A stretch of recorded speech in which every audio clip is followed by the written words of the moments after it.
we do know or have. So much negativity we want to post, but nothing good. Okay, so Evie, let me address your.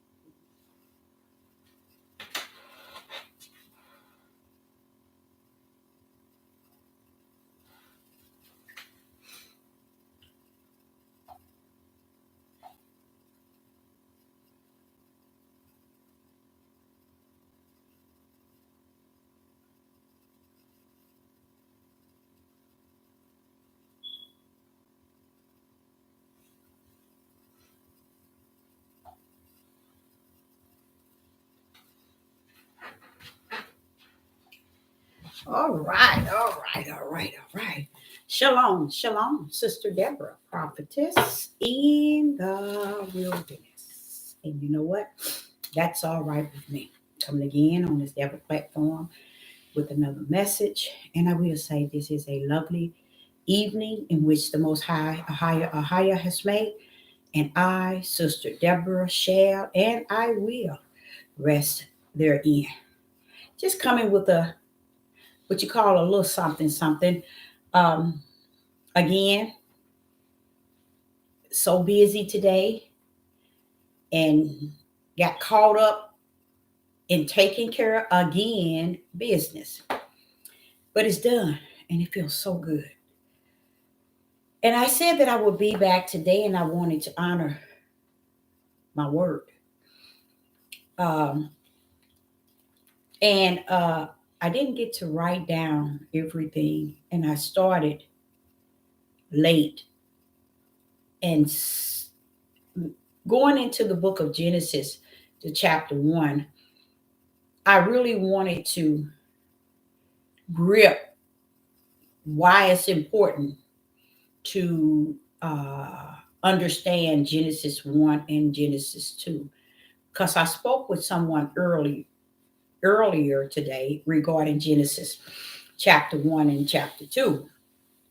And we talked on the level of what is it that's in Genesis that many have bypassed and don't even consider it, but they would quickly go to Torah, which is still a part of the whole book of Genesis. But they stay out of the area of the two chapters that you will find most and less smear.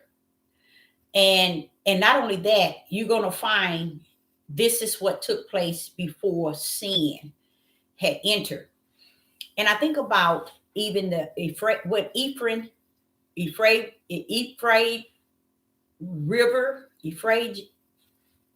River. I think I'm saying it right. You know how they was talking about in Revelation how it's going to dry up. Many people never. We talk about how it is written in Revelation and how it's going to dry up and how these creatures are going to come up from the underground, and there's going to be a war on this land. But I want y'all to also know that it is also in Genesis chapter 2. It is the river that leads to the garden. Okay? So that too is something that many would miss. So I was like, wait a minute, this is the same river that you're talking about in the end, it's going to dry up? What is that? That's another dropped mystery. And Sister Deborah didn't get into it, but that's something I'm going to do myself because that too fall under a mystery, along with all the gold and things that he put under the light. What is it? The tree of life in the garden, in that area and around those rivers. You see what I'm saying? So I see why now you got a lot of scientists over there digging holes and talking about, oh, look at what we found. Things they've never seen before, you guys. They over there getting it up out of the ground. See, at first they couldn't because it was a river. But now that it has dried up, they down there finding all kind of goodies and claiming it to be theirs, which is pretty much, if you really think about, the Father was just showing me that, see here, I put gold. See, Deborah, this gold I put there. You see? It's the best of the best. See, this is the sort of thing that was in the garden and near and surrounding the rivers. It was 4 rivers. And this was, he puts, not only that, he put, it wasn't rubies, but other jewels, very expensive. What happened to all that stuff? A lot of it still there. But when they conquered a lot of land, they was conquering the land that was surrounding these 4 rivers because of what they knew what was in Genesis. So I realized that we as a people, we want to find our history in a place of the white man's mindset. We want to look through their books and see what they say. So it leads me to understand that our mentality as a people, children of Jacob, is also to believe and receive any and everything that the Gentiles and heathens feed us. That's why we end up with these different games, blue and red and all of that. They place that there before us. And you know what else I noticed they place? They tell us how to dress, the way we supposed to look, how we should look, how we should, I know, definitely dress. They tell us, and we go follow them. Because let me tell you something. I think that it's a cute hairstyle where you can take this sponge and you can wrap it and kind of put little balls on the top. But this stuff that these people, the way our people are carrying on, claiming that that's a part of their lineage. Listen, you guys. That's what they kept in front of us. That's what they keep showing us. I remember as a young girl, I used to see models and couldn't understand, why are they so dark? Why are their hair shaved off? They put that sort of stuff to represent us. They'll go over in Africa and get the darkest skinned woman that looks like sticks and bones, every bit of 6 foot and higher. Okay? And they will use that to represent how our people are what we are to look like. And these people don't, and what really got me is, it was about, I think it was it had to be about 8 years ago. I was looking at this magazine, and this one girl, she was doing poses for Nike. But I couldn't understand, how do you get that color? She was, Nike, it was neon. She had all different kind of neon, but they had her looking like she was pitch black, like someone put her in a fire and burnt her to the charcoal. Like charcoal. That's just how dark she was. And I didn't like that, because it brought back memories when I was young, when I look at magazines and see models, because that's another field that I was in. And my daughter, my youngest daughter, took that up. But when I was in it, I always liked that. I always liked modeling. Okay. Now, what had happened is, I used to look at magazines and I used to see it, but I couldn't understand, why is it that a melanated people, women, why did they have to be pitch dark? Pitch dark. And why do they have to have no hair? Half their hair is just a slick. Sometimes they made them clean bald. You all can go back to magazines and you'll see it for yourself. And this young lady, 8 years ago, she was I think she was a sports. She did some type of sports. But I'm looking at her and I'm like, why did they, just because they got you on all these neon colors, why are you this pitch black? Why no one's this color? Now I know there are people in Africa, a lot of them, and probably here in the United States, where they're what I call black blue. That's the darkest. But these people look like a black, it was like a color that that wasn't on any human. And they made it so dark. I guess it's to bounce off of the neon clothing that she had. She gave us 6 or 7 pictures. But at the end of the magazine, they took a picture of her by herself with and she's giving you how she feel about being a model and Nike picking her up. And guess what? She was my color, my complexion. It just threw me off. I said, now, they had to darken her up to use her. This country has always did that to us. I'm going to tell you another thing. When I see people with dreadlocks, like I said to you all before, I don't have no problem with dreadlocks. I dread Joseph, which is Quiet Storm, and I dread Charles, which is my son in Texas. I started their dreads, and their dreads, I liked it Charles dreads more than I like Joseph's dreads, because Joseph ended up changing the color on the tip of his dreads. I'm going to show you a picture.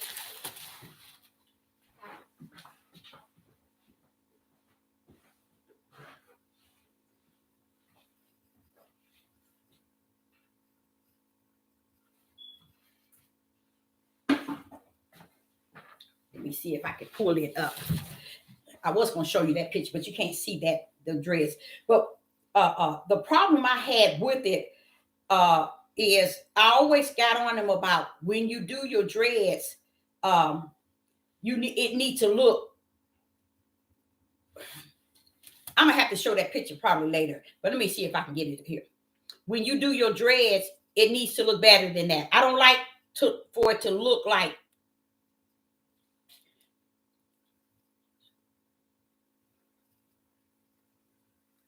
the way people are looking like today.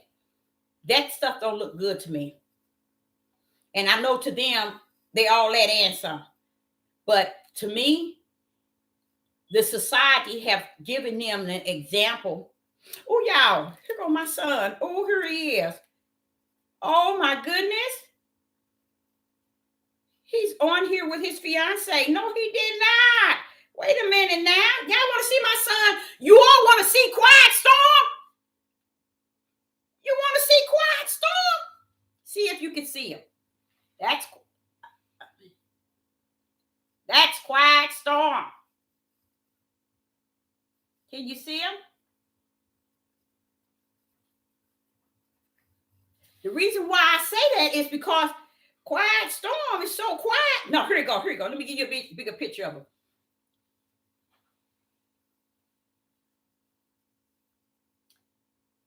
Trying to get it to where the light is not in it. I don't know if you all can see it. That's Quiet Storm, you guys. That's Quiet Storm. You better not mess with his mother. But Quiet Storm, I can't believe they put their pictures on. Oh my goodness. And he's a comedy type of person. He had dreads, and his dreads were all the way down to here. But I always used to tell him, I didn't care for them because I don't like that look that looked like you come out of an alley somewhere. A lot of people think that stuff is, to me, that is not, I don't know. Because what it does is, like Bob Marley, I think that's his name. You seen his dreads. He was trying to capture, how would I say it? A style. His style wasn't coming from his history. You see, so therefore he was just portraying his own personal way of trying to match his, how would I say, his culture, which his culture wasn't the culture he thought. His mother lineage was different than his father lineage. So he was more European. He was really, his culture really was European, but he took on the culture of black. I mean, a Negro. And he began to let his hair, try to wear his hair in a way that he felt the culture of how would I say, Negroes were, and the way he wore it. Do you all know how dirty and what's up in all of that stuff? See, we as a people, I learned that there is so much about us that went left, all the way left. And it makes so much sense to me. I'm going to tell you why it makes sense to me. We are a people that if there was a right, we wouldn't go that route. We would go to left. If there was an up, we wouldn't go that way. We'll go down. So that's why it was so easy for the Gentiles and the heathens to paint a picture to us of who we are. And this is where we come from. And this is who we are. And this is how we dress. And this is how we wear our hair. We took on a lot, like the women took on a lot of characteristics of seeing the European hair and wanting our hair to also be straightened. And I'm going to show you where it's an error. We did not go to the relax a perm first. Remember, we had the hot comb. So we could press hot comb our hair straight. But the men, you see James Brown and many of them way back, they put the relaxer in their hair. You see, women did too, but we did more so the hot comb. The men put the perm chemical because not only did the women want straight hair, the men did too. All you had to do is go back and look. Why? Because this is what we saw. This is what we thought about ourselves, trying to catch up with who they are and how we're to look or have. And another thing, I'm going to be honest with you. I did hair for a long time, but I think I was I 6 when I started braiding. I was being able to do crochet. I mean, crochet. I call them I have to show y'all some of the pictures of me, my handiwork. Cornrows back then. I used to do that when I was 8 years old. I was really good. I can't explain to you how I got it and how I knew how to do it. This is what I was telling you all. A lot of us have a lot of gifts that the Father has birthed in us. You know, when he said, I knew you before you was in your mother's womb and I molded you in your mother's womb. He always telling you what he done from the level of your mother's womb or before you was in your mother's womb. That's to let you know that there's a lot of things invested in us that we ourselves have never brought out, because we so busy doing it the way the heathens and the Gentiles. Now, with Charles Jr., when he had dreads, one thing I told him, you cannot let people put their hands in your head. I mean, he had the type, the ones I started off, his grew so fast, and he had the type of dreads that when he turned like this here, they float. And they weren't puffed up like Joseph. They were more so floating. And I guess that had to do with the texture of his hair. I got to get this Joseph picture so I can show y'all. So what I'm gonna get Joseph pictures so I can show y'all his dreads. But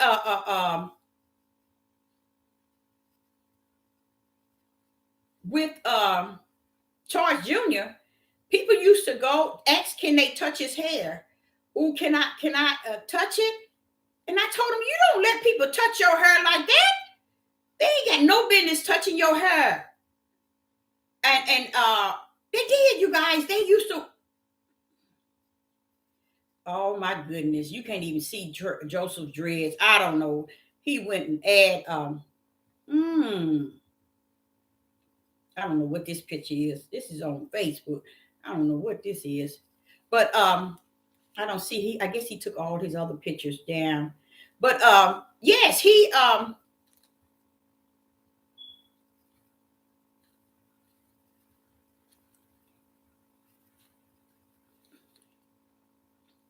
Charles Jr. hair used to float. His hair, but I don't know why their dress never looked like I see people's dress today. I don't understand that. Why is that? I'm like, why is the day dress never looked like everybody else's dress? Charles Jr., I know he used to watch them bad boys, and they look, you should have seen it. When he turned, they just float, just softly. And Joseph used to wash in the shower. But I couldn't understand why their dress looked so different than everybody else. And now it's this look that our men and women have. It's where they get up out of, look like they just got up out of bed. And their hair is all over the place. And they using them on billboards. They using them in magazines. They using them in commercials. They will show you what we look like, and then they'll show you what they look like. And I'll be like, why is it we as a people can't catch nothing? You know why? We run around here and say that we are the people. We are the ones that was in the beginning. We are the ones which you all probably will never accept. We all are ones that have been messed up from the floor. We're not messed up because of the Gentiles and the heathens, you guys. We messed up. Okay, what was the Gentiles and heathens when we was in our promised land? Killing each other, like he said. You don't hear people talk about stuff like that. But what I'm trying to say to you all, it's a part of us that we have been in full denial of. You know how he used to say, if my people that are called by my name will humble themselves. If he already knew that you wouldn't, because we never understood that we were a part of the heart of the Creator. Y'all don't get it. We were the heart of the Creator. I'm not talking about Abraham, Isaac, and Jacob. They can't touch him. I'm not talking about David and Moses, Jeremiah, Ezekiel, Solomon. They can't touch him. I'm talking about the Creator himself. Called us to him as sons and daughters. We've been messing up in front of them, in the back of them, and on every side. And it's nothing in us to say, wait a minute, y'all. Wait a minute. Look like, wait a minute, y'all. Do y'all know what we're doing? We're doing this not to the heathens and Gentiles. It ain't that we're doing it to ourselves. We're doing it to the one who keep putting so much, how would I say it? So much grace and mercy and give and gave. You see? Because grace and mercy is something he give and he gave. And still what? Give in. You see? But the part that bothers me is we as a people we have done this for so long. We have blamed any and everybody for us as a people, us as bad attitudes, bad personalities. I mean, it's just like we got a serious issue. I can see why he called us. He know we needed some help, and he been giving us help. And don't think that he don't know that we were, he didn't know that we were the way that we were, but he still chose to be with us from the beginning to the end. And it doesn't bother us that we're not even touching or even looking at the fact of who he is. We're so busy looking at each other and looking at the heathens and the Gentiles, we fail to realize, wait a minute, who created this thing? This is not like Job, Satan, and Yah. No, this goes beyond. This is like Yah and us as a people. You know, the creator and then us. The creator and then us. We don't see it like that. We see it as, people are bothering us. They doing this. Why is it since Genesis, we have never, in this whole book, y'all, we have never owned up to anything. Never. We sit and we read this book day and night, night and day. We try to master it. The old from the new and the new from the old. We try to master Torah. We trying to live out of this book. We trying to uphold things that's not even asking us to uphold anything. Why? Because the one that created it all knows we can. But we don't look at him and say, wait a minute, hold up, Father God. Hold up a minute. You all let in some. We never think that, wait a minute now. Who are we? And who is the creator?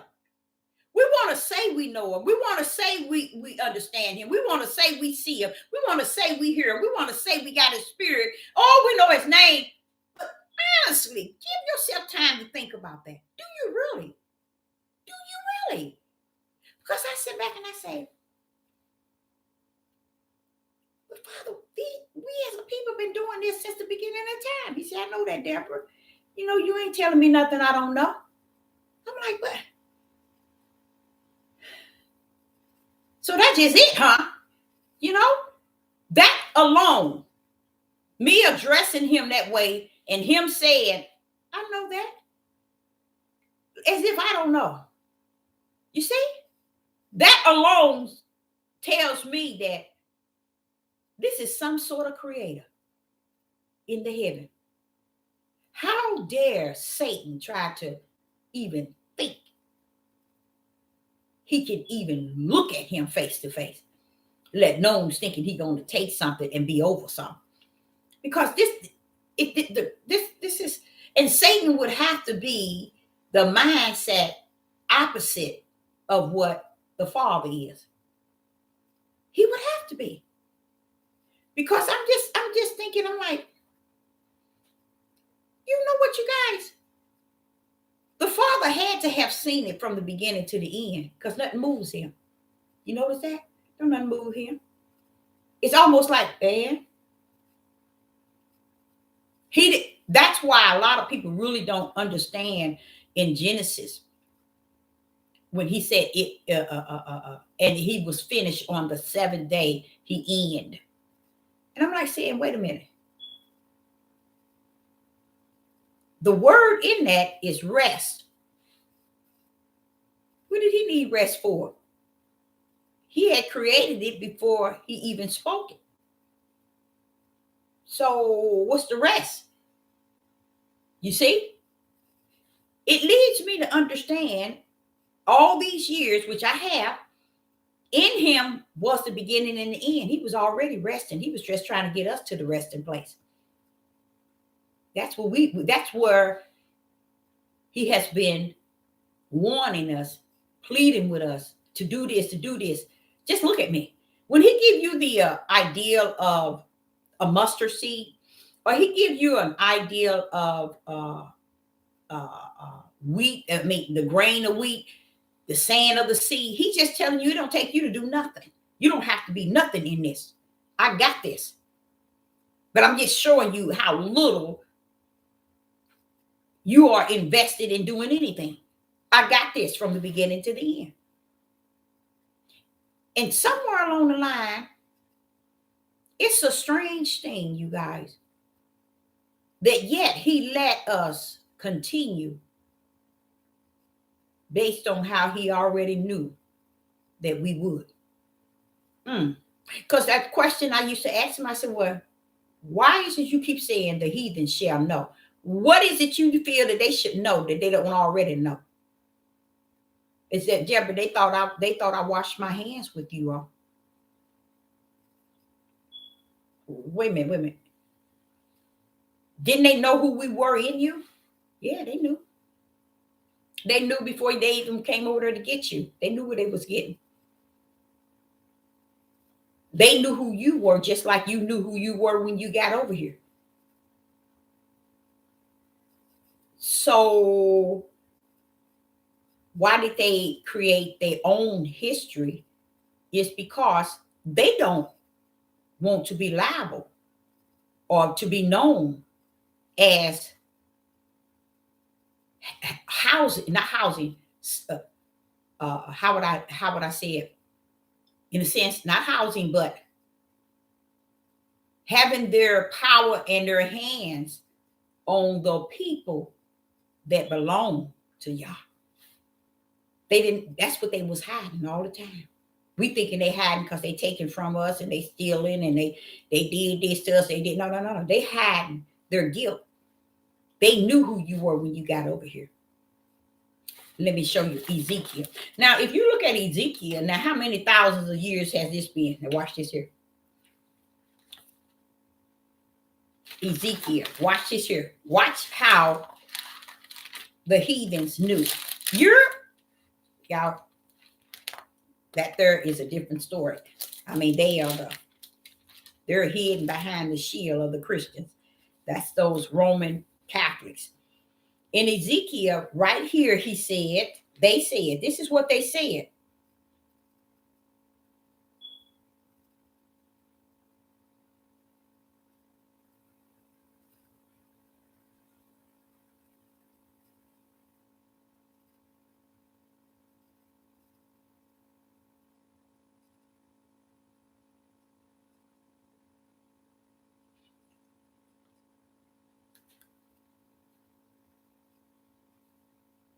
Okay, listen to it. Ezekiel. Go to Ezekiel chapter 36 and verse 20.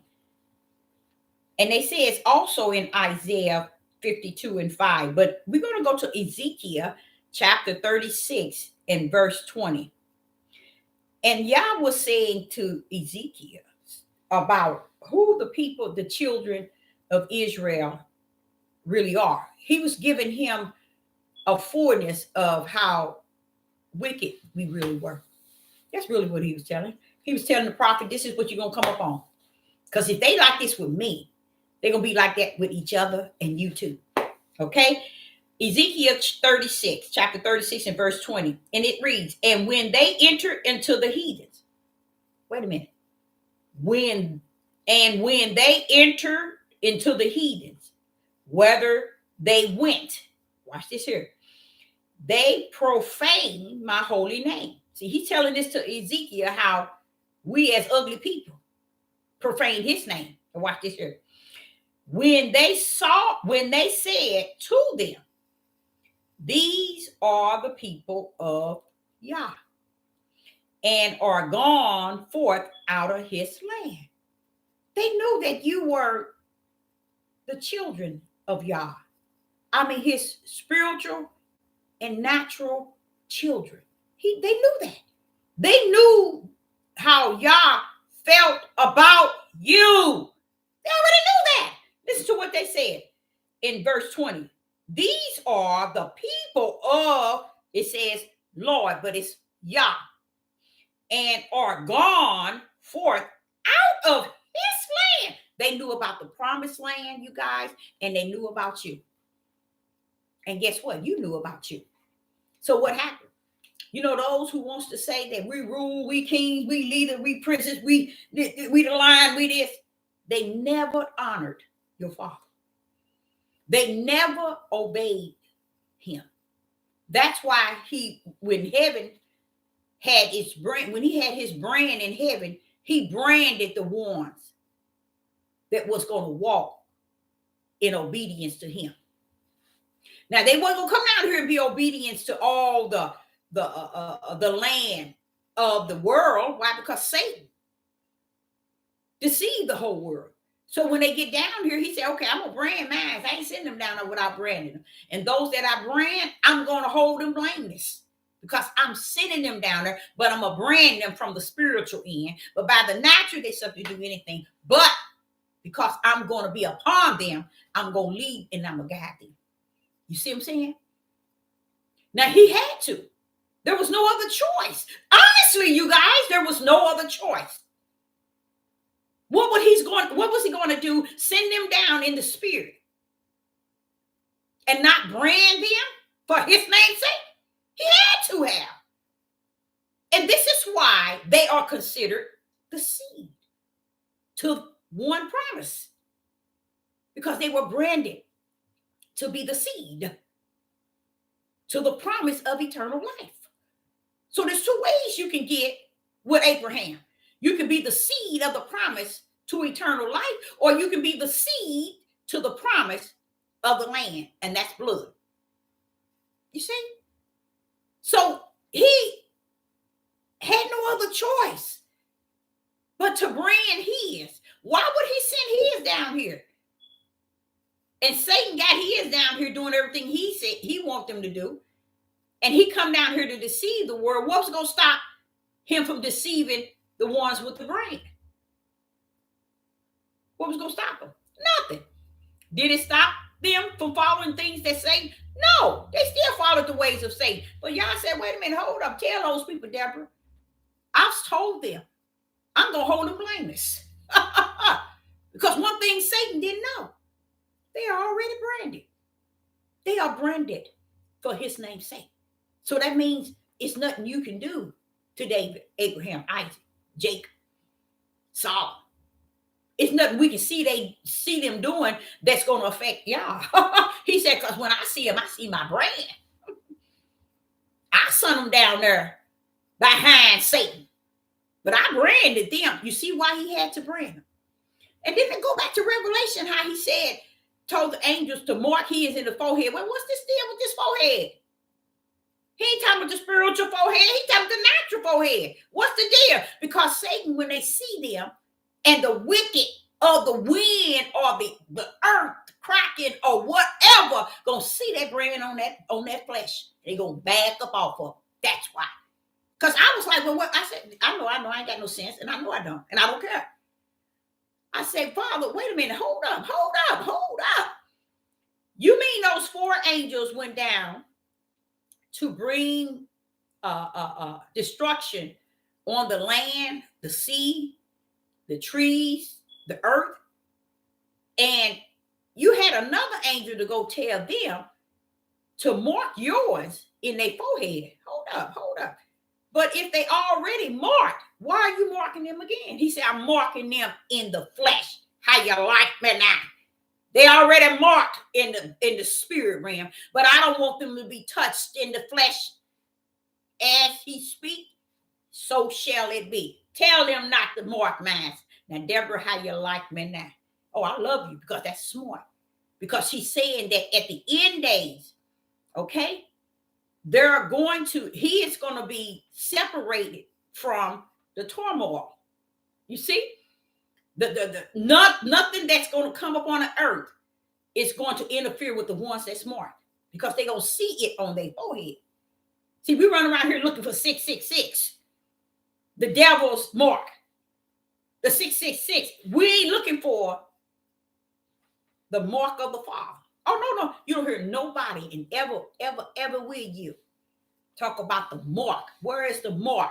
Wait a minute. Why are you marking them? Where is the mark of those that you mark? They don't care. See, they won't talk about y'all sending his down to mark his.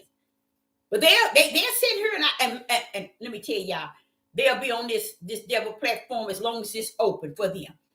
And they'll cover Satan's mark, the mark of the beast, the 666, and all this, But wait a minute, hold up, y'all. Don't y'all know y'all got his mark too? No, we don't care. We don't care about what he got. Because we as a people, I can't even blame nobody. Why I can't blame nobody? And when you hear me talking, and especially when I'm talking about men, let me tell you, it's because when you finish, you won't tell y'all that. You say, why did you inspire this book with your finger? And it's only talking about mainly men. See, men didn't know that. They don't care because they so used to switching things so that they won't be seen in the things in which wicked and evil or unrighteous. A lot of things he's sitting here saying to the house of Israel, y'all just bent. He didn't call, Jacob called the 12 sons. Jacob didn't call the 12 other daughters. He had a lot of them. He called the 12 sons. See, that's where women get so bent trying to be something that these men telling them they should be when they ain't followed Genesis 1 or 2. But yet, you want to tell them what they should be and how they should act and what he made her and him totally different. Okay? This is another reason why men do not want a woman under the subjection to him in that way. The only order that he would want under subjection is that he rule. That means have the first and the last say so for anything and everything in the house, including the children. That don't sound bad at all, do it? That's all he said they can do. That's all he put him head over. That's it. So when I'm sitting here reading, I'm saying, well, wait a minute now, hold up. He said, they've been bent a long time ago. That's why they won't go to Genesis 1 and 2 and tell the truth of the matter. Because they got out of the perfect way and went into Satan's way and have lived it since then, all the way up until today. So when you see this, Deborah, understand, when you speak of the Hebrew Israelites, the house of Israel and the tribe of Judah, you're thinking of them all the way from the beginning. They have never upheld anything that I have given them. But I had to brand mine because them, I was going to be upon them. See, David, he had a higher upon him. Abraham, Isaac, and Jacob, he was upon them. That means he was, every step they made, there he was. He wasn't in them, but he was upon them. Every move Solomon made, guess what? Yah was there upon him. Those were my brand, Deborah. I didn't lead them. I was upon them. And many times Satan had them to do did. But Satan knew he didn't have power over that mark.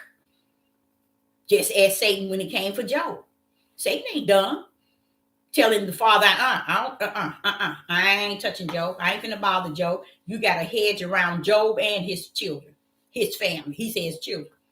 You think I don't see that hedge? See, that's what I'm saying. How could Satan see so much and we don't see even half of what he sees? We don't even know even 1/4 of what he knows about what Yah has made plainly seen. Because we're chasing flesh. We're desiring the ways of the flesh. We don't want to see none of Yah's way. Like he say, okay, y'all go right. We're going to go left. He said, go up. We're going to go down.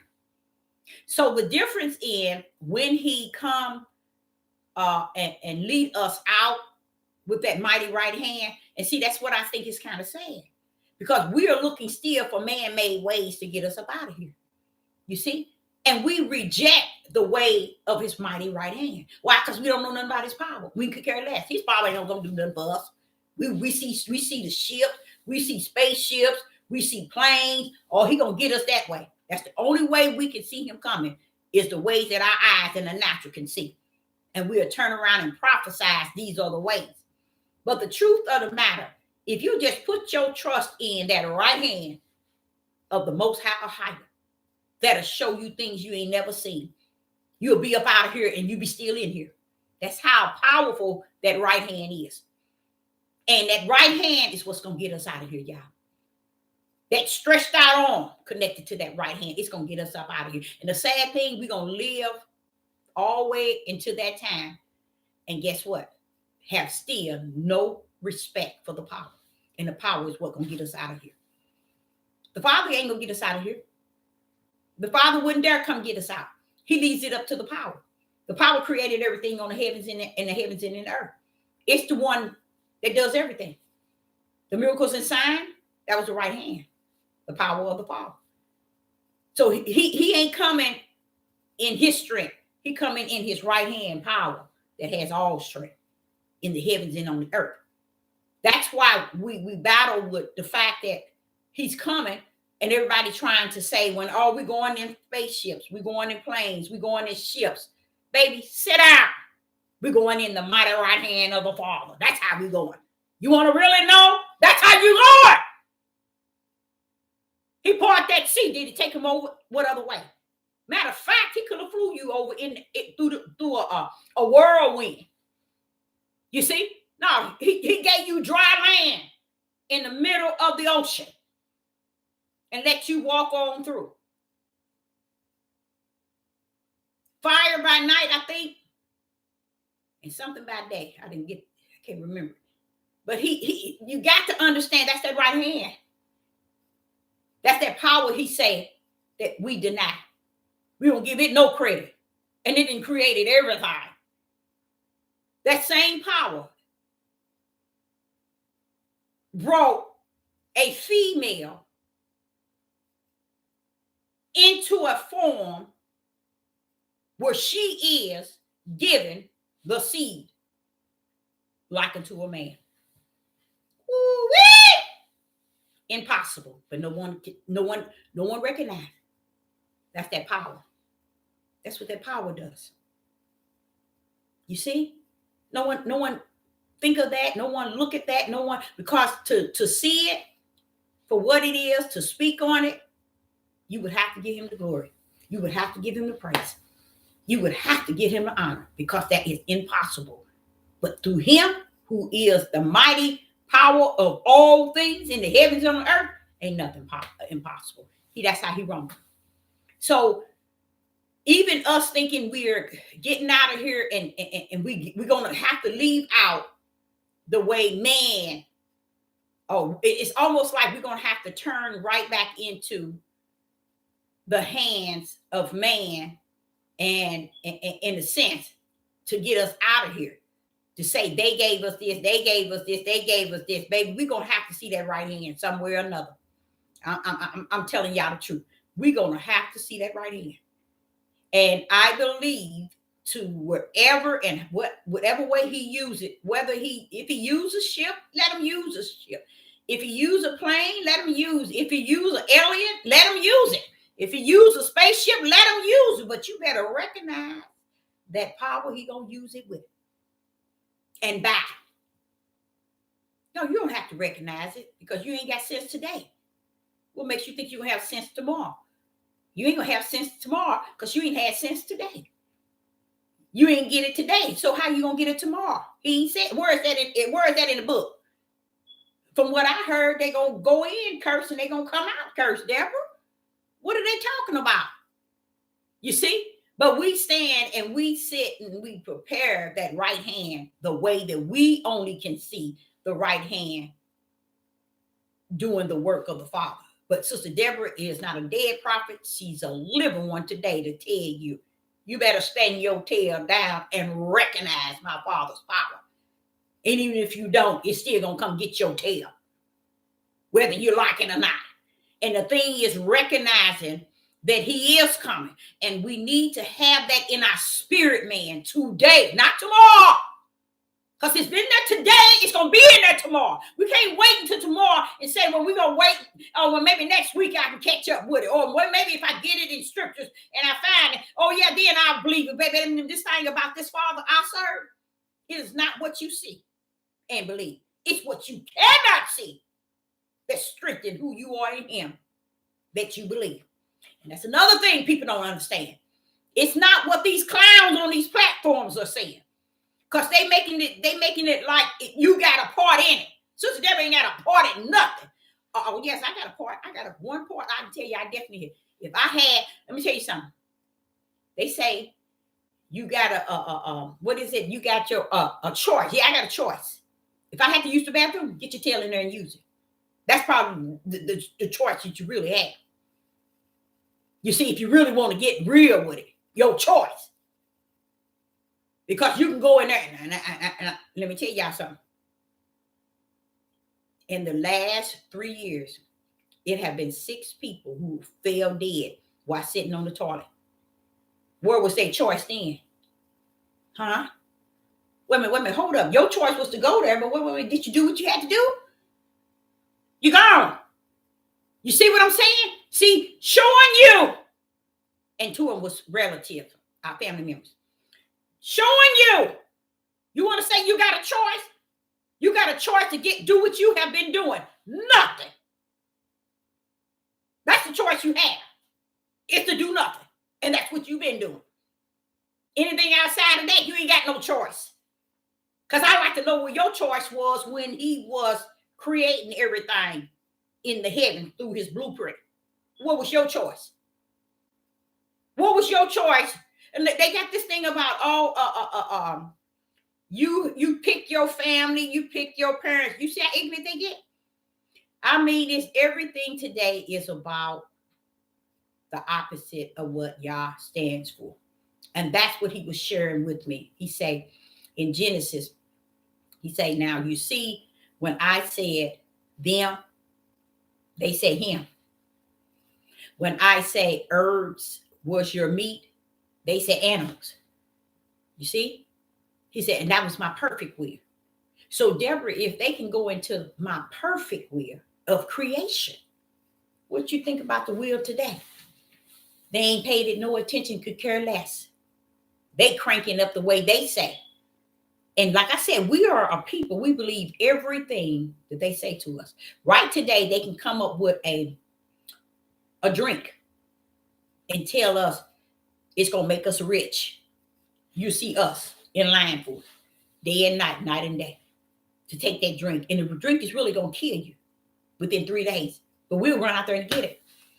To me, that's how I see us as a people.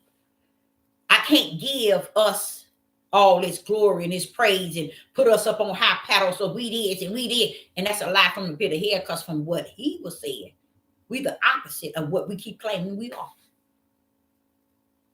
And even when he tells me about the Gentiles, I had an issue. I said, wait a minute, hold up. What's this thing with you and these Gentiles? Oh, it's a thing with us with that, Deborah. It's already been prophesied. See, what happened is they know who you all are and know what you were with me, but more so, they know who I am. I'm like, wait a minute, hold up, Father, yeah, hold up. Yeah, they know who I am. Don't Satan know who I am? Well, yeah. Don't they serve Satan? Yeah, when they know too. You see? But what they thinking is same thing Satan thought when they came to get Yeshua to hang him on the tree, wood, or whatever. Okay? He thought, hey, there it is. I'm going to nail him to the cross. What Yeshua say? Yeshua HaMashiach said, wait a minute, hold up. What they talking about, Deborah? Ain't nobody took my life. They too ignorant. They don't know the power of my Father that has orchestrated everything from the beginning and the end. He said, ain't nobody take my life, Deborah. I said, I know that, but they don't. He said, I laid that thing down. I laid it down when? Before the foundation of the world. This is how we get out of the spiritual walk with Yah. Is when we trust in the things in which we see to believe, instead of the things that's unseen, but yet you still yet believe it. Even though you don't see it, you still can believe it.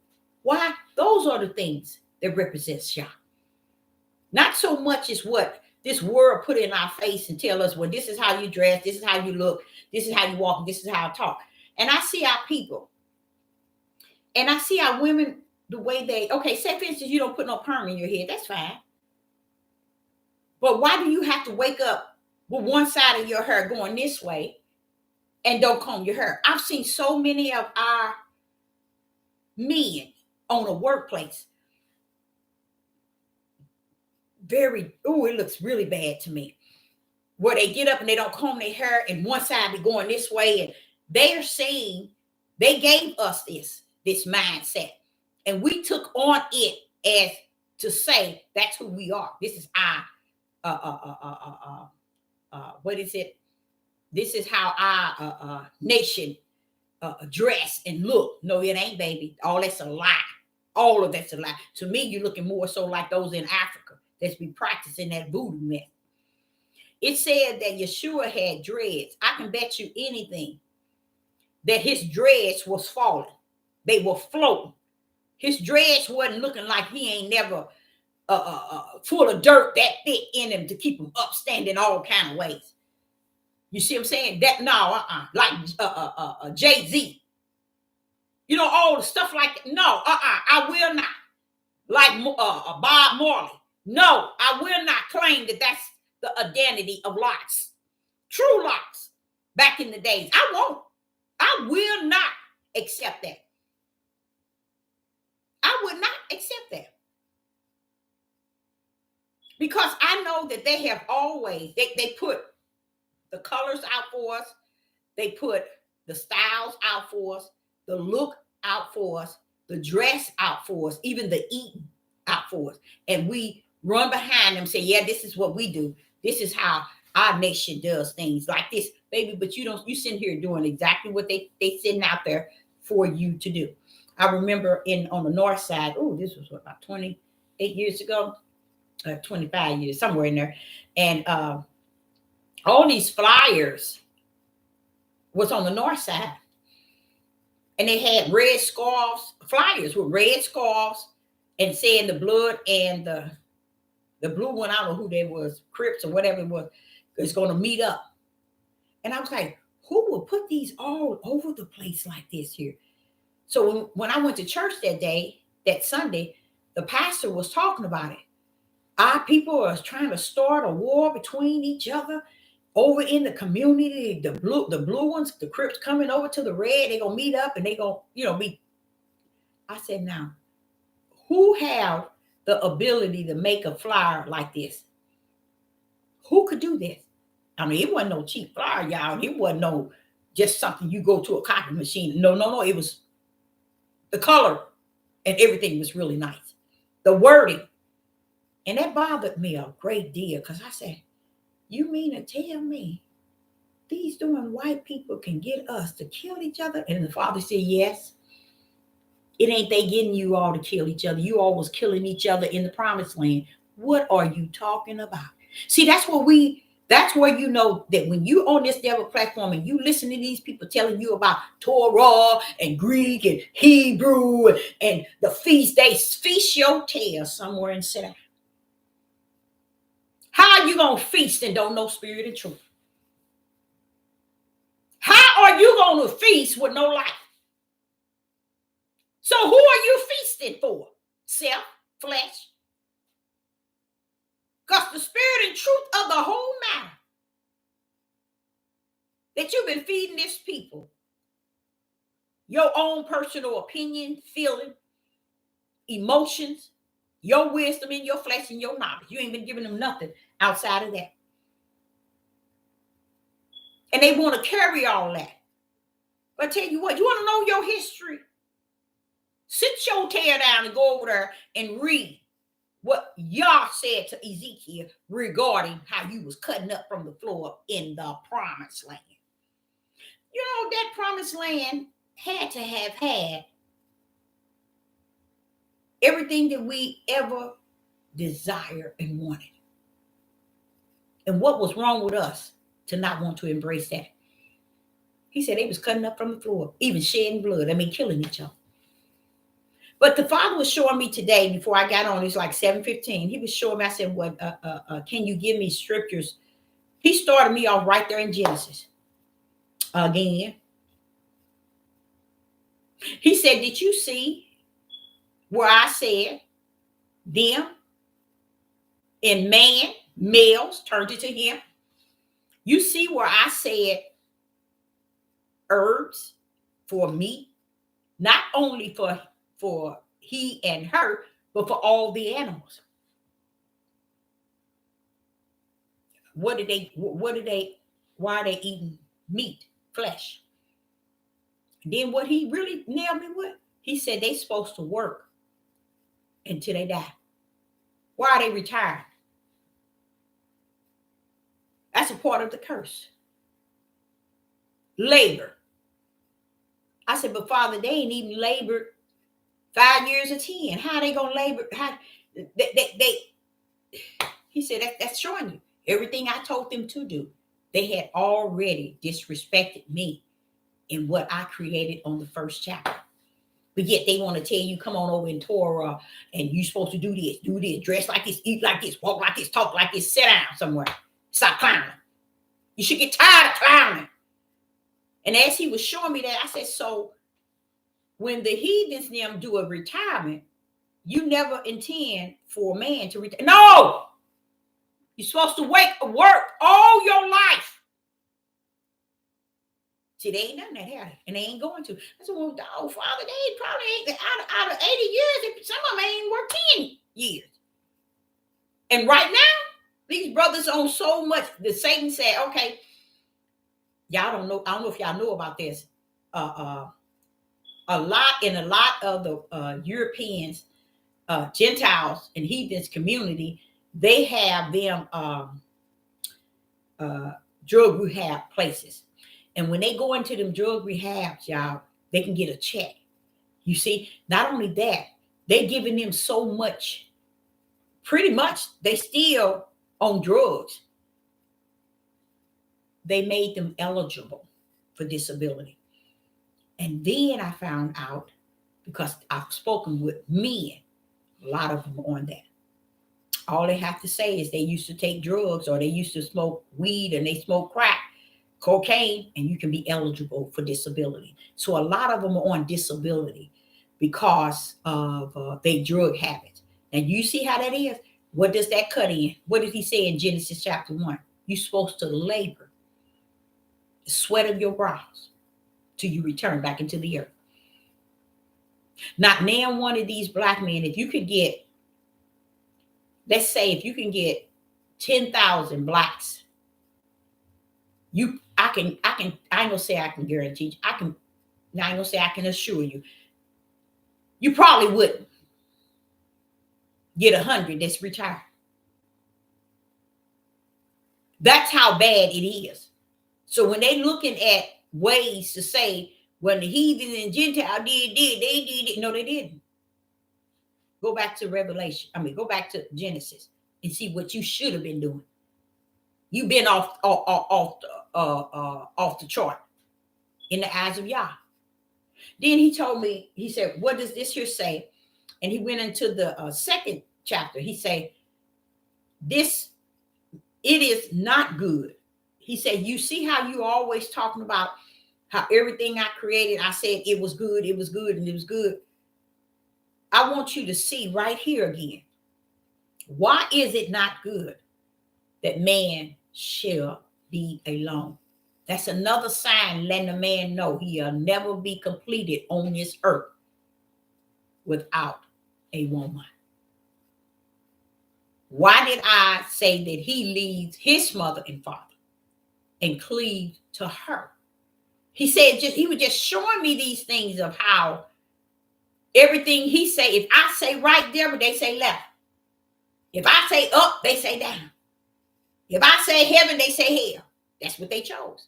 He just showing me how all this didn't start in this land of your captivity.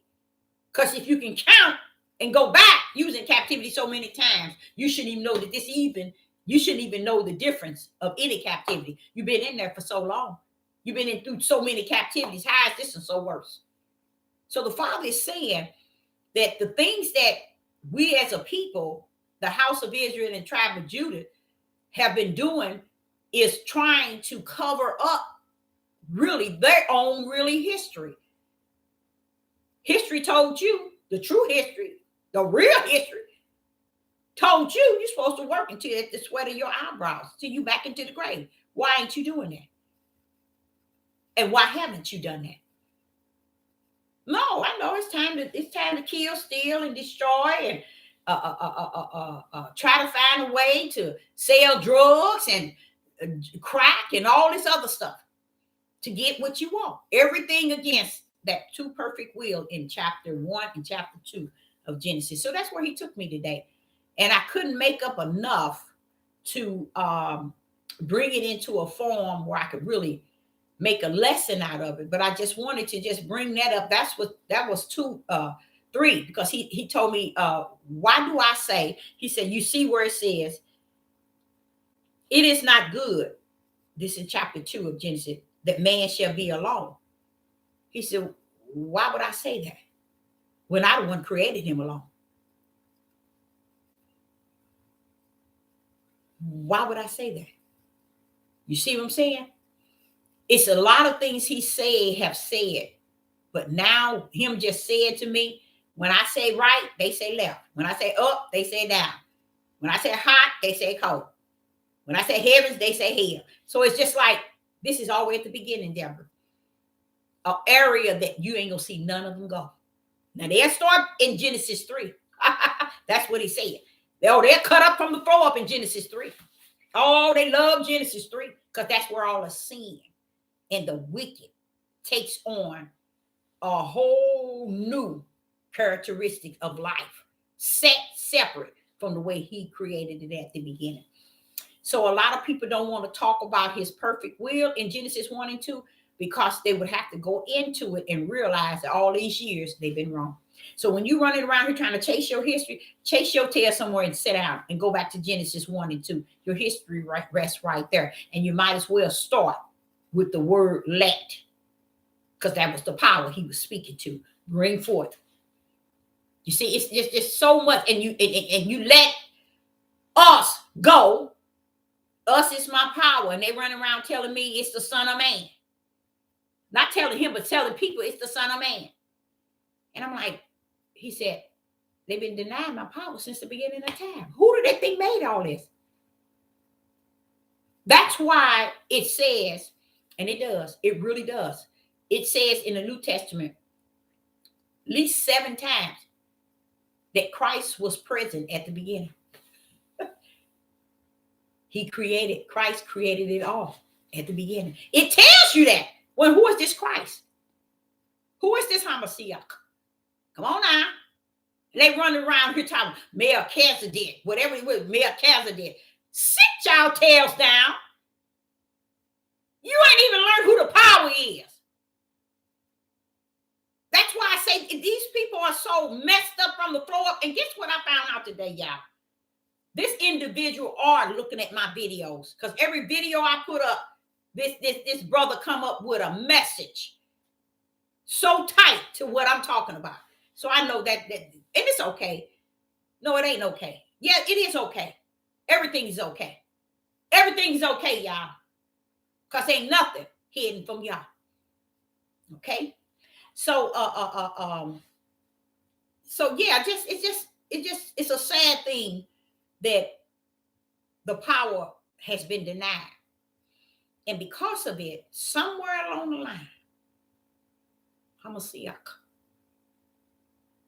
I'm going to have to get in there and study on that, because somewhere along the line, I do know us is the son of Yah. It is his only begotten, only one that he had. It is his right hand power that have been missed from Genesis to Matthew's. It's been missed, y'all. And when you key it up, it's in there so many times, you wonder, well, how could they miss it? Because they ain't looking for it. It is so many things that we have done to disrespect the Father. And when I look at the grace and mercy he's pouring out in this whole world, what you doing? Don't you get some? Yeah, but Father, you pouring it all out. Yes, he pouring grace and mercy all out on everybody. But they doing this, they doing that. Oh, Father, they doing this, they doing that. Oh, Russia doing this, the Catholics doing that. They doing that. They doing my will. Even though they doing their evil ways. They so dumb. They walk in my word out.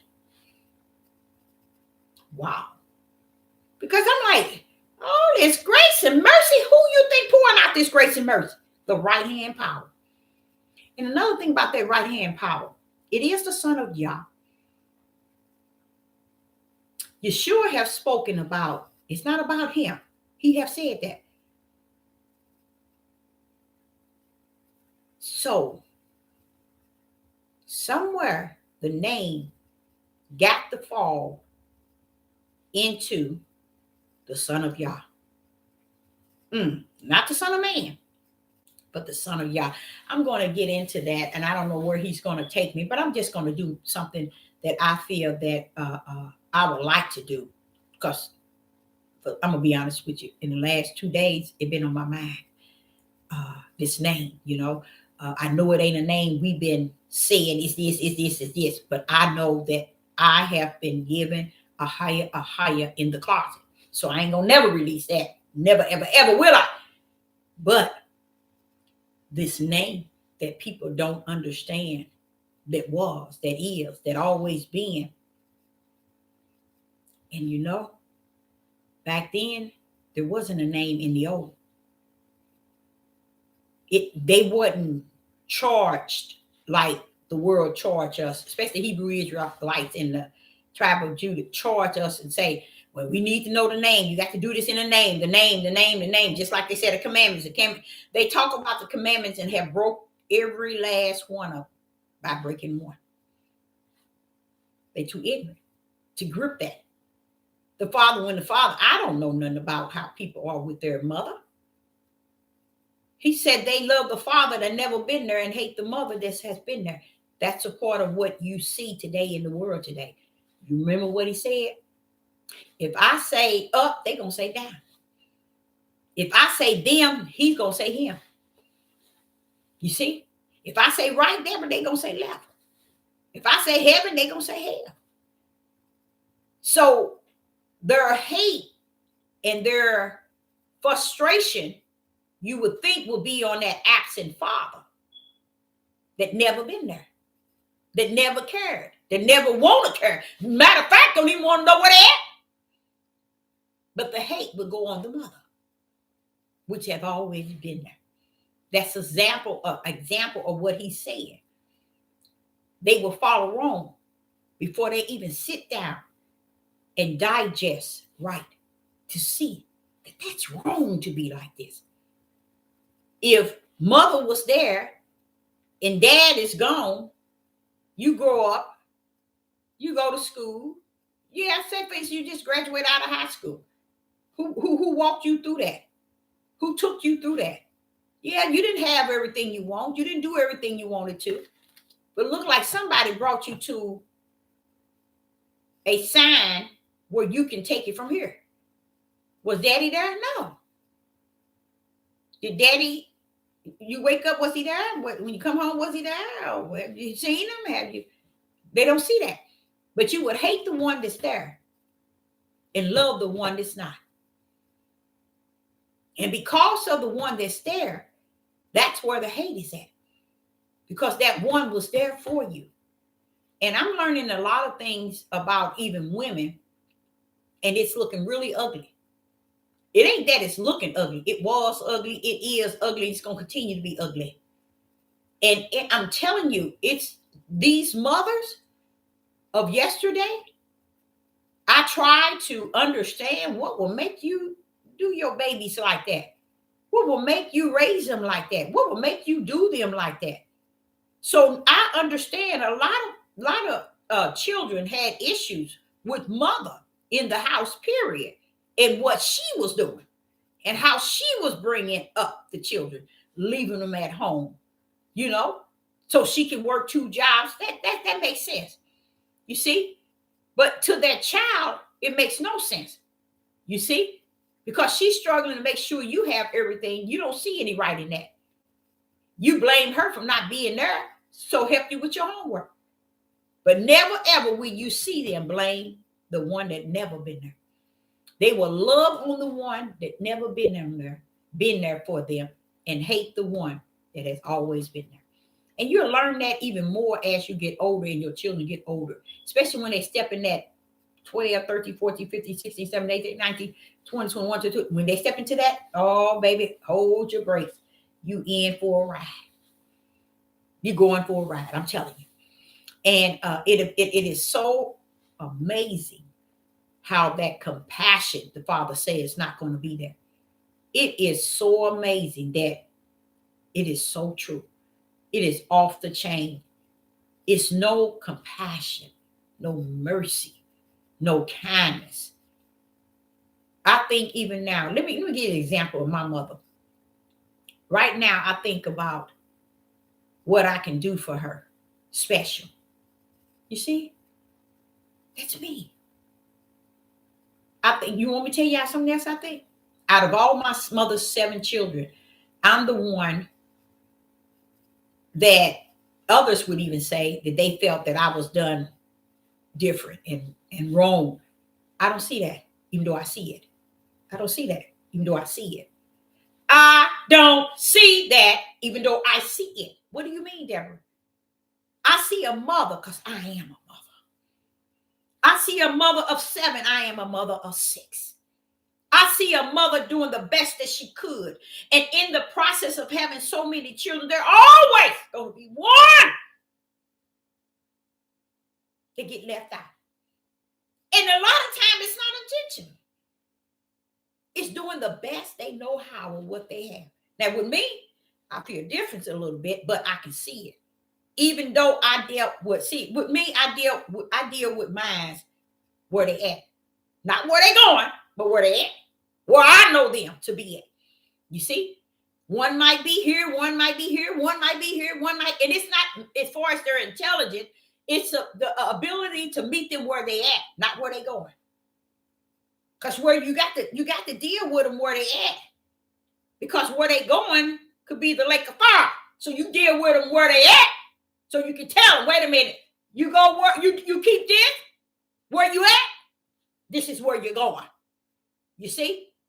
So you have to deal with them where they're at. And where one child is at, the other one is not. Where the other one is here, the other one is there. So I just looked at my mother as I was that one. But I was that one also that was the light, you see, of her whole household. You see? So I might not be the one in her eyes, but I was in the one of our highest eyes. Which one do you like? How you like him now? I wouldn't trade being in my mother's eyes over my Father in heaven's eyes that I have been in his eyesight. I wouldn't trade it for nothing in the world. So when I see her as a mother that did the best she can. And let me show y'all something. She would go out and buy us underclothes, bras, robes, gowns, coats, and we grown. We grown and gone. She always, when she got her pension from the government job, she gave all 7 of her children a lump sum. I looked at the fact that I remember she gave everybody a robe. Mine was pink. I don't know what I did with that robe, but y'all, it was like 8 years later, and my mother had came over to my house. And I said, Mama, you see this? This is what you had gave us a long time ago. She said, well, we still look good. I said, that's how I felt about it. I told her that. That's how I felt about it.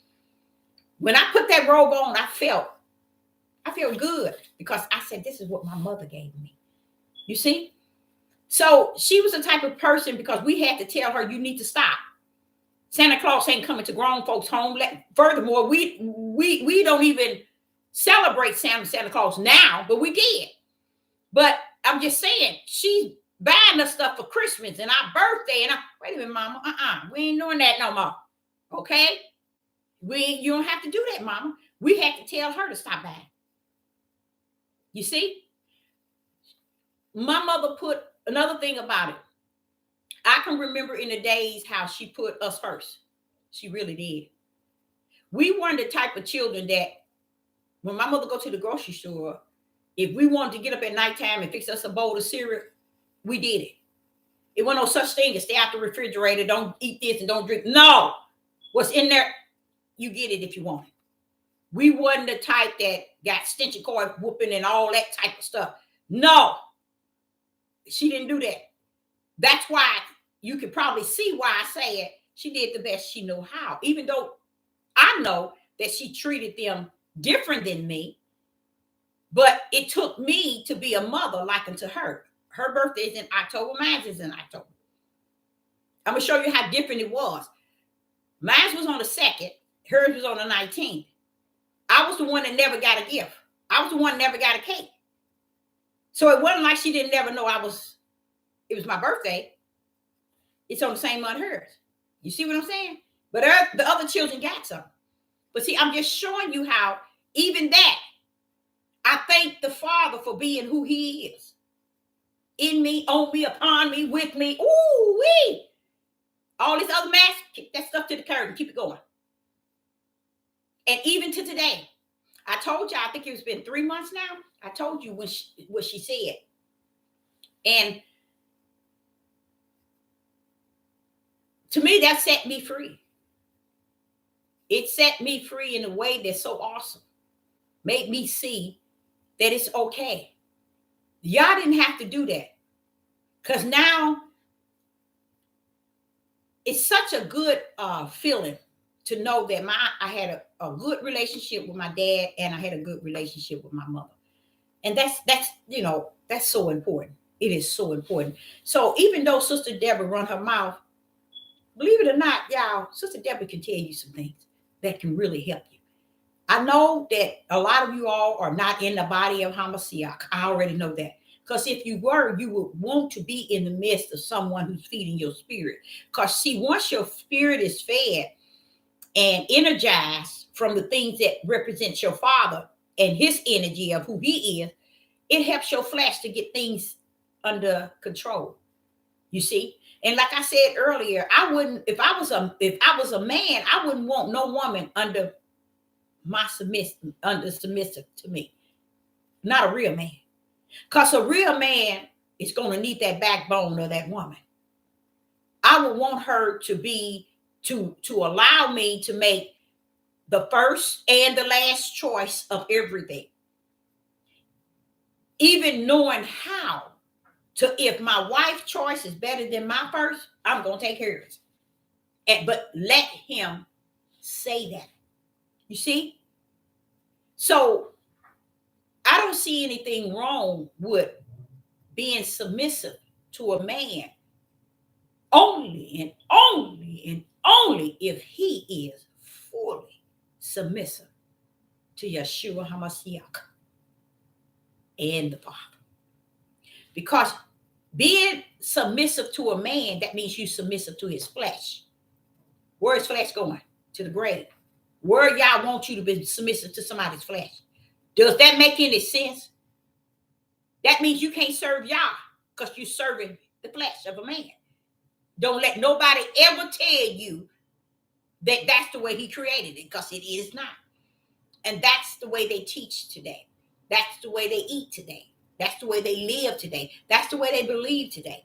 But it's all out of the order of what is righteous. Say, for instance, the Father says, your husband is a righteous man, and you're not the righteous. You're not righteous. You see? If you see yourself bringing him down and you see he walking in righteousness and he had putting the Most High ahead of him and on every side, whether you are righteous or not, you should want that side of him. That one he yearned for, the one he looks toward, the one he put before him. It's nothing better than having a man to put Yah first. I'm going to tell you, I don't care what nobody say. It's never better. It's never nothing better than having a woman that put the Most High first before he even put the flesh of a man. Because if a woman put Yah first, she's going to automatically know how to submit to her husband, say the things that pleases him, and do the things that is in the righteous will of the Father.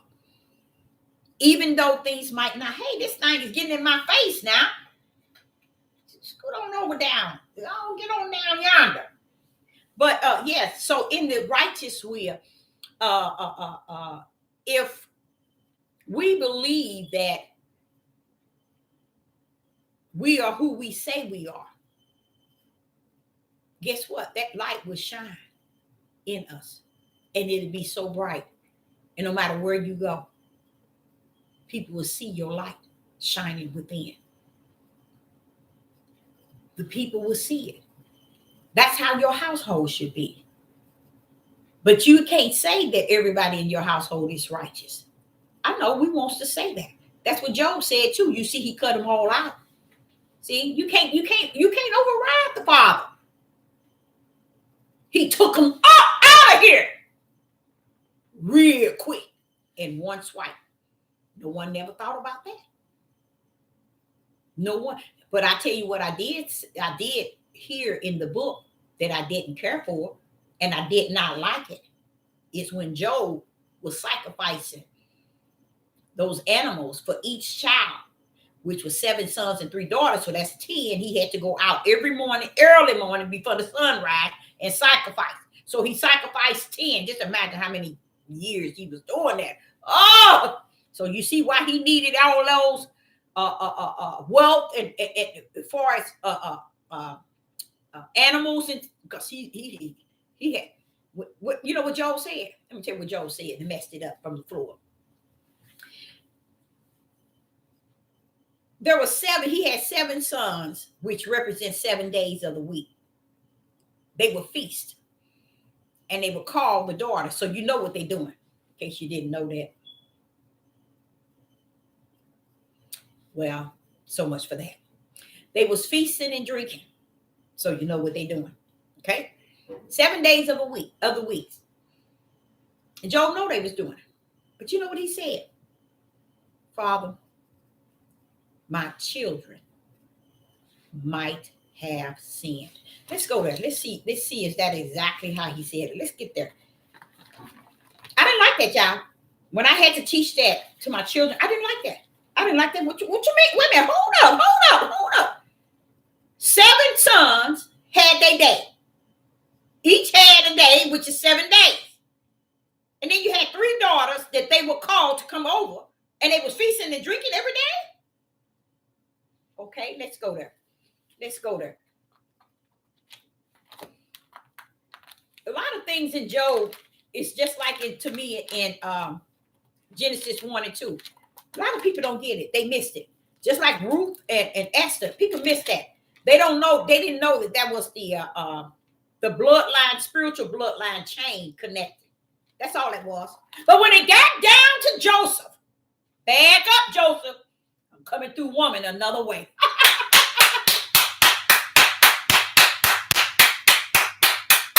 No man alive would preach that. Not one would teach that thing right. Hold up, Joseph. Back up. I'm coming another way. Praise the mighty Yah. Woo, boy. Now, they ain't going to talk about that. But that also teaches me how far from truth a nation of people who wants to be all that and some in the eyes of Yah, but then they don't want to get nothing correct.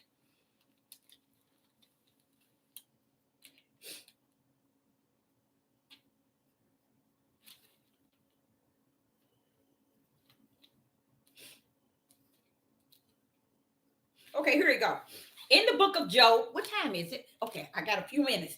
In the book of Job, chapter 1, verse 5. And it was so when the days of their feasting, why 7 days a week? Who can do that, y'all? Come on now. Who can do that? Who can feast and party 7 days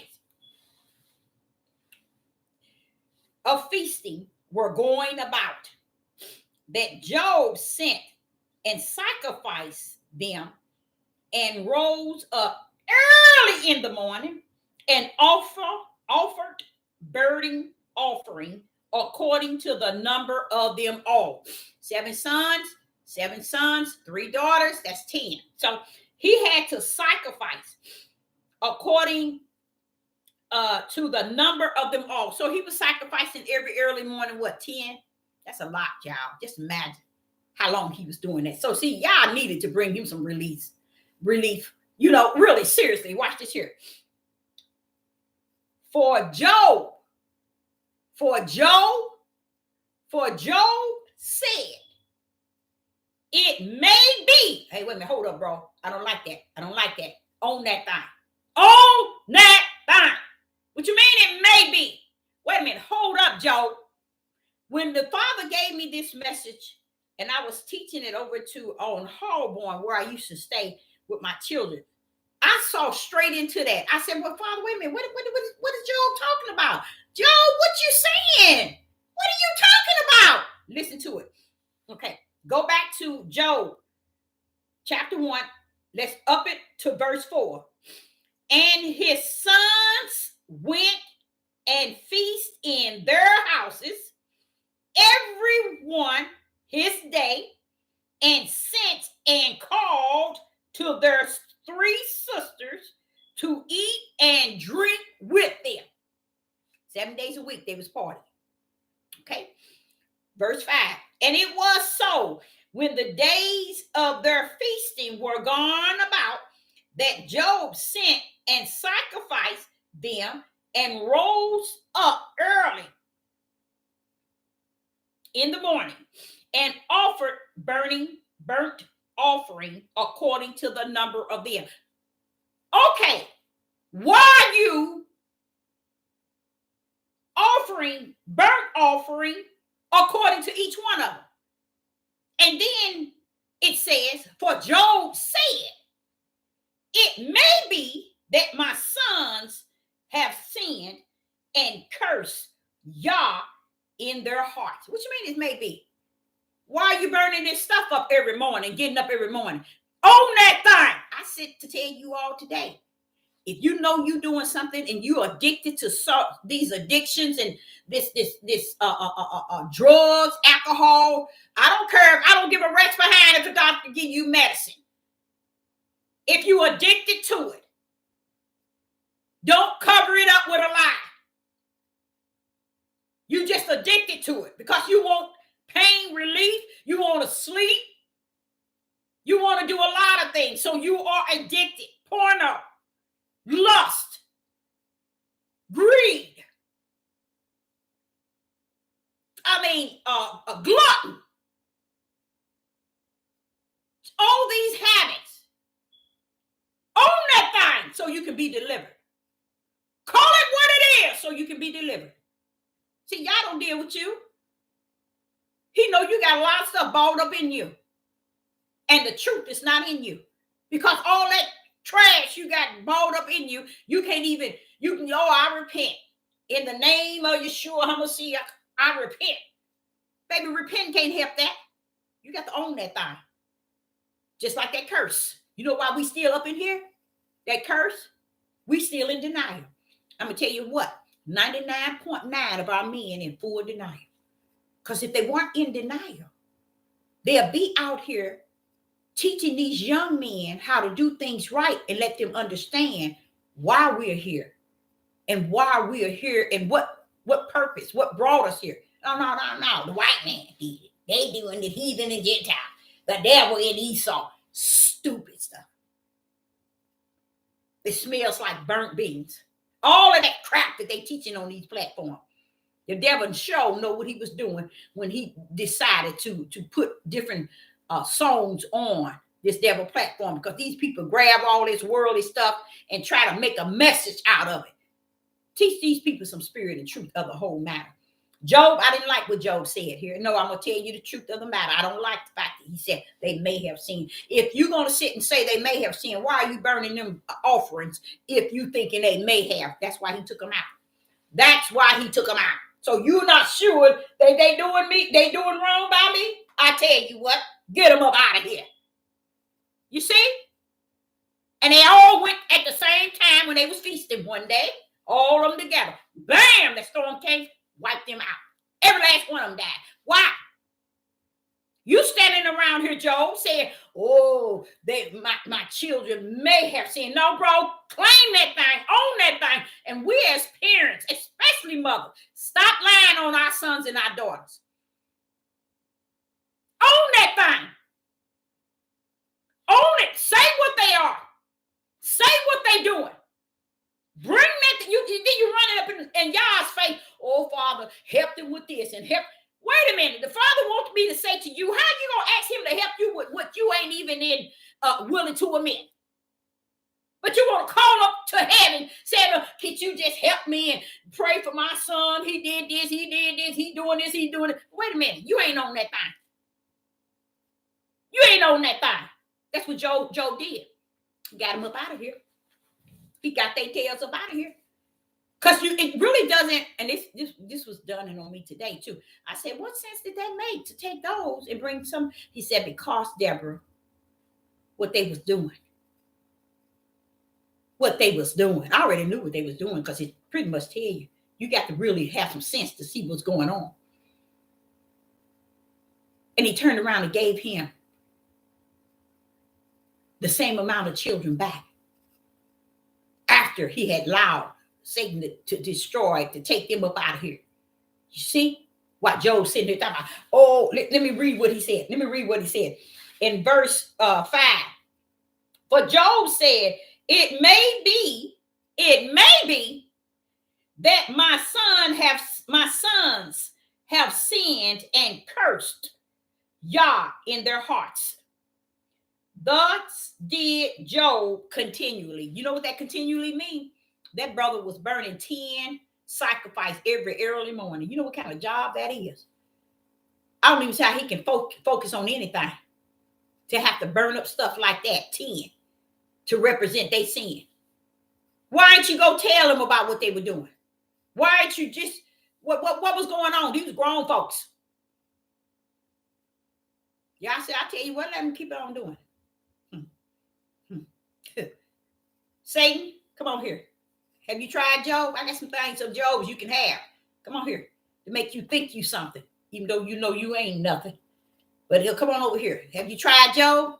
Oh, no, I ain't messing with Job. I ain't going Job way. You think I don't see that hedge you got around him and his children? Well, okay, I'm gonna let you have them children. I'm gonna let you have them. So what's the deal? Okay. When I see you got a hedge around them, move that hedge. Oh, furthermore, no. You can't move that hedge. You got to do something else. He said, when you gonna have Job? Nah, I ain't coming up on Job. You think I don't know what's going on? You think I don't know? You think I don't know what's going on? Oh, you go get Job. Get Job. Go get Job. He said, no. I tell you what. Pull out that right hand. Pull that bad boy out. You think I don't know what that right hand is? Pull that bad boy out and you touch him. I bet you I get him. A lot of people don't understand that. There go that power. Even Satan knows about the right hand. What happened?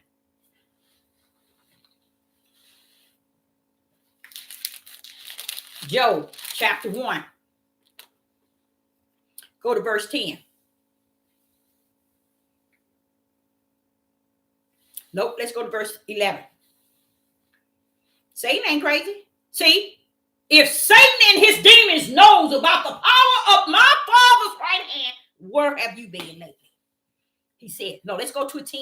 Let's go to verse 10, and we're going to hit it in 11, what Satan said to the Father. He said in verse 10, Job chapter 1, verse 10, has not thou made a hedge about him and about his house? See, about his everything Job owned, the Father had a hedge around it. That's why nobody could mess with it. That's why nothing was touched. No one could do anything. Okay. And Satan knew he had a hedge around him. Satan said, has not thou made a hedge about him and about his house and about all that he has on every side? Satan telling this to the Father. You think I don't see that hedge you got around him? Watch this here.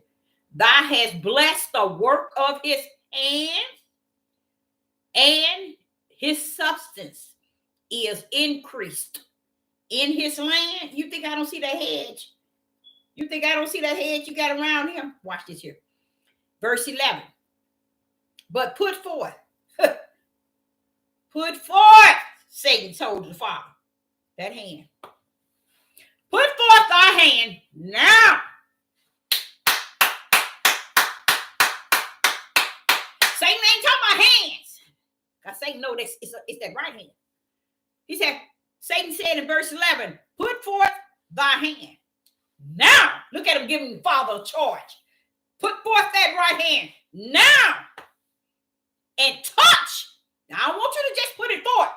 You sitting, you'll put it forth. But I ain't finna get up on Job because you putting it forth. You ain't getting me to go there. I ain't finna mess with Job because you had a hedge around him. You move that hedge. Okay? Father don't have a problem moving the hedge. Satan said in verse 11, now put forth thy hand now. That ain't good enough for Satan. Satan said, I ain't going that route. You ain't gonna get me. I know you got my day number for the lake of hell. I ain't ready to go.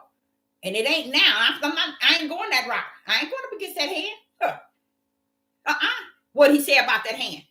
He told the Father, he said, put forth thy hand now.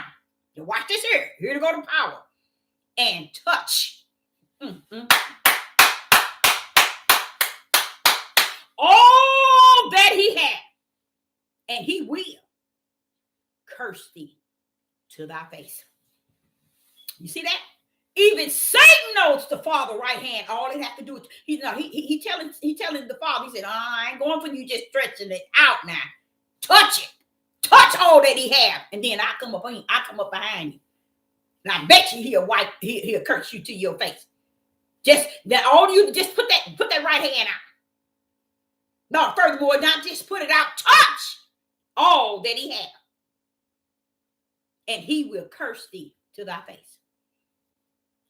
And verse 12, and Ahiah said unto Satan, look, which behold me, look, all that he has is in thy power. I love that, because this is what needs to be preached to these men. They need to hear stuff like this. See, if the devil, Satan, the biggest enemy on the face of the earth, knows how to salute and honor and have respect for the power of my Father's right hand, what's wrong with you? See, they gone. And we think we all that answer. Doing all kind of things without the power. And when you don't have the power, then you don't have what they call Christ Hamashiach. And if you don't have Christ, you don't have the Ruach HaKodesh. You see how stupid people have become? Because the power has to raise Yeshua up out of the dead because of the blood that he shed. Bring him up, take the blood, the power, shoot it to you so that the Ruach can come down. That's why there's no other door to come in. The real door is Hamashiach, Christ, the power to make it possible. Because it had to go into the grave with Yeshua, sit there 3 days, bring it back up through the power. That same power is going to raise you up in him. See, you denying this power because you don't know who the power is, because they never taught y'all that. And you ain't never read this under the Ruach HaKodesh teaching, the Holy Spirit teaching. But that power is the move of everything from the beginning to the end of this. Can't nothing take place in Revelation without the power. Satan knew this role. He came right back. The Father asked him, where you going? Wait a minute, hold up. What's your issue? You back again? You want to try Job again? Did he do what you thought he was going to do? And Satan said, no, he didn't do it. He didn't do nothing. But I tell you what. In Job chapter 2, Job asked again in verse 4, chapter 2, verse 4, and Satan answered the Lord, Satan answered Ahiah and said, skin for skin, all that a man have, will he give for his life. All that he have will he give for his life. He meaning that breath of life. But put forth thy hand now. Notice he said, Satan telling the Father, put forth that hand now. But notice what he said. And touch now his bones and his flesh. And he will curse thee to thy face. And the Lord said unto Satan, behold, look, he is in thy hands, but save his life. Don't go near that life. Okay? Because if you go near that life, you're going into the lake of fire already. So you watch yourself. Because if you touch that, the lake of fire that you already predestined to, you will be there before you know it. Okay? So don't touch that. Don't touch that life. You know the life is me. Don't go near it. You see, that's why his flesh, Job's flesh fell from his bone. You see, and he was so ill because, he allowed him to mess with that flesh. Don't go over to that area, because if you do, you're going to the lake of fire. Your ticket is going to be early, not late. You're going to go to the lake of fire early. Okay. So Satan already knew that.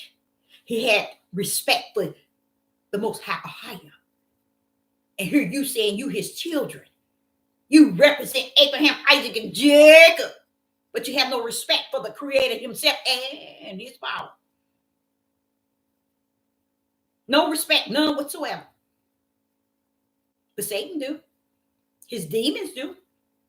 They tremble because they don't know. Well, wait a minute. We better not do that. We better not do that. He'll send us to the lake of fire early. You doing right, he will.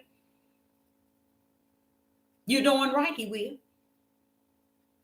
The one thing I'm going to tell y'all that's sad, both of these here, the Satan was saying to him, pull out your power.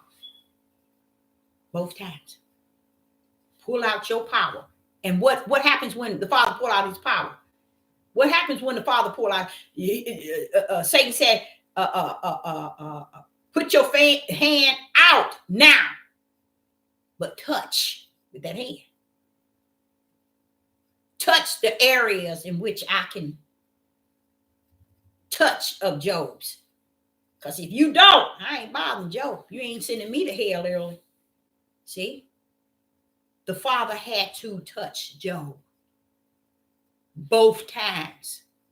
The power of Yah's hand released the curse on Job. I mean, not released, set the curse on Job. Satan couldn't have done it.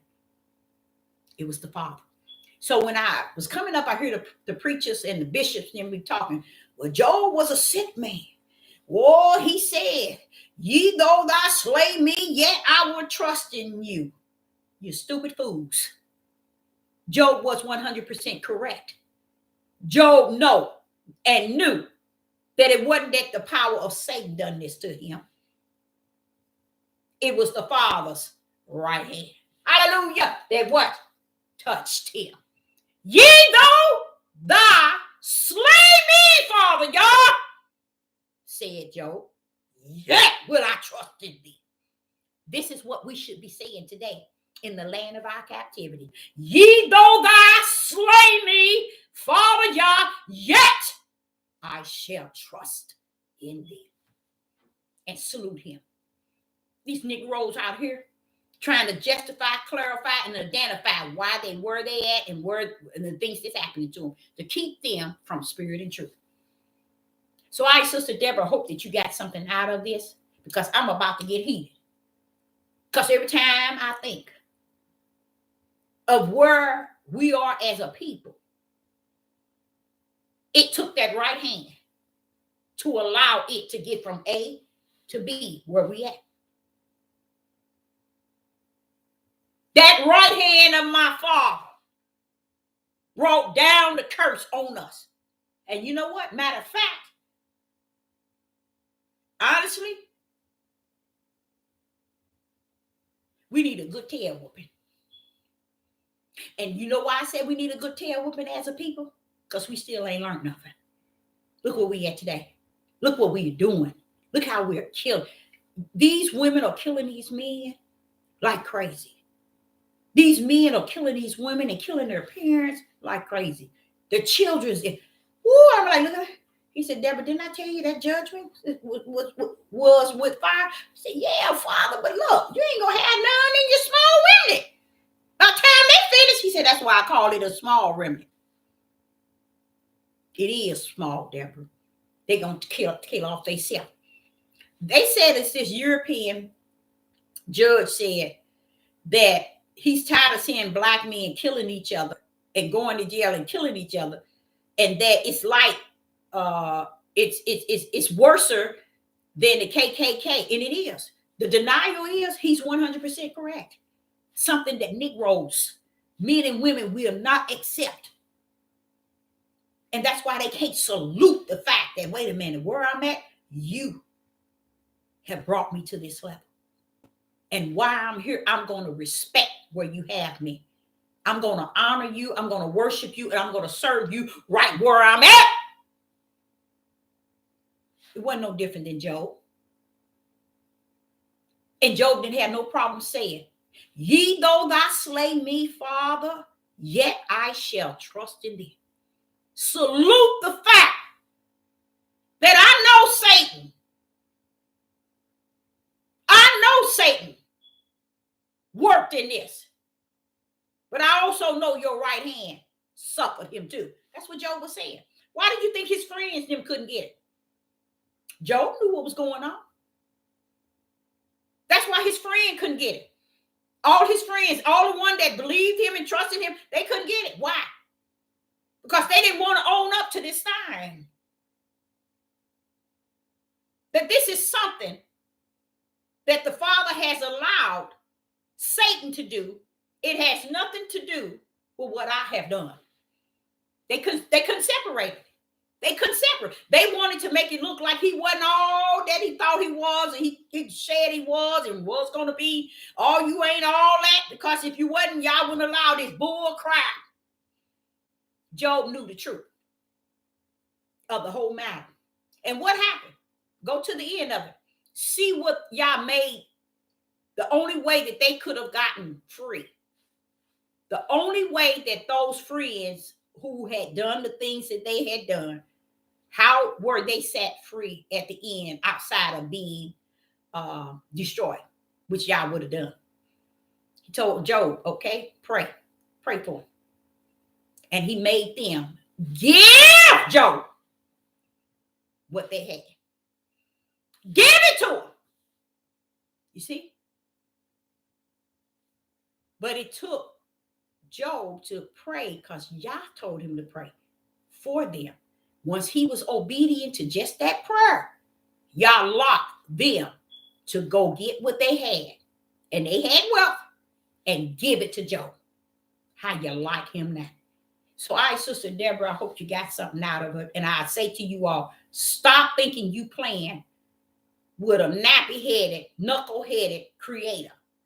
Dumb, no integrity, no more. Y'all better watch yourself.